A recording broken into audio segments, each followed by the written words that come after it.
The Escadrille Americaine had been in the thick of fighting since the previous spring, when the squadron had taken part in the terrible battle raging at Verdun.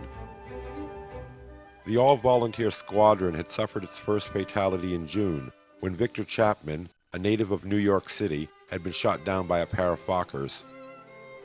Chapman, coming from a distinguished family background, had epitomized the spirit of idealism that had brought this group of young Americans to fight under the French flag. After graduating from Harvard, he'd been studying architecture in Paris when Germany had invaded, and he'd immediately enlisted in the Foreign Legion, determined to do his part to preserve the liberty of France. Victor Chapman was the first American airman to die in the war. A profound outpouring of emotion swept across the French people as political and military leaders honored the volunteers' great sacrifice. The story of Chapman's death also received prominent coverage in newspapers across the United States, and the American public, hungry for first-hand accounts of the war in Europe, began to eagerly follow the exploits of the Escadrille Americaine. In the wake of this publicity, dozens of young American men set sail for France with the intention of enlisting into the famous squadron. The battle for Verdun had proven particularly grueling for the outnumbered flyers of the French air service, but when the British finally began their offensive in the Somme region and some German squadrons were redeployed to the north, the situation improved. In the weeks following Victor Chapman's death, the flyers of the Escadrille Americaine began to show some success when Bert Hall, Norman Prince, Kiffin Rockwell, and Captain Thénault each scored victories. On the last day of July, Raoul Lufberry began a four-victory spree that culminated with a pair of German planes shot down on August 4th.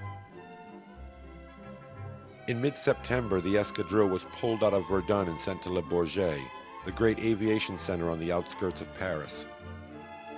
The Americans had accounted well for themselves, and the squadron victory roster sat at 12 kills. At Le Bourget, the squadron was to receive Newport 17s, and while awaiting their new machines, they drank their way through what seemed like every cafe and bar in the French capital. It was during this stay in Paris that the Escadrille acquired their famous mascot, Whiskey, a young lion that the flyers bought for the price of 125 francs. The sight of the drunken American aviators and their lion mascot prowling the sidewalks of Paris must have raised more than a few eyebrows among that city's population. A few months later, after deciding that Whiskey needed a sweetheart, a young lioness was procured, which the pilots named Soda. When the American flyers received their new aircraft, they were issued orders sending the squadron back to Luxeuil, the same field where they'd begun their operational flying earlier in the year. Almost immediately, the Escadrille suffered its second loss when Kiffin Rockwell fell into a trap set by German fighters, sitting in high weight above a seemingly helpless two-seater. Rockwell fell just behind the French lines, not a mile from where he'd scored the Escadrille's first victory 4 months earlier. When pulled from his wrecked Newport, his squadron mates were horrified to see a large hole in his chest where an explosive bullet had scored a hit. That same morning, Lufberry had escaped a similar fate, when he too had attacked a German observation plane and had been swooped down on by 3 Fokkers. Only by the narrowest margin had he been able to escape the trap and had brought his machine home riddled with holes. The Escadrille Americaine had no sooner settled into their new home at Luxeuil when they received orders to move again, this time to Cachy, up north in the Somme.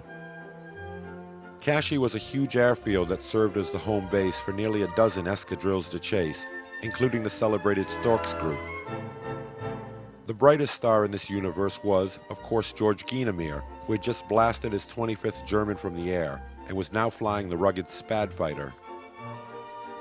In late November, a single Spad was given to the American squadron, which Captain Thénault, exercising his prerogative as the commanding officer, kept for himself.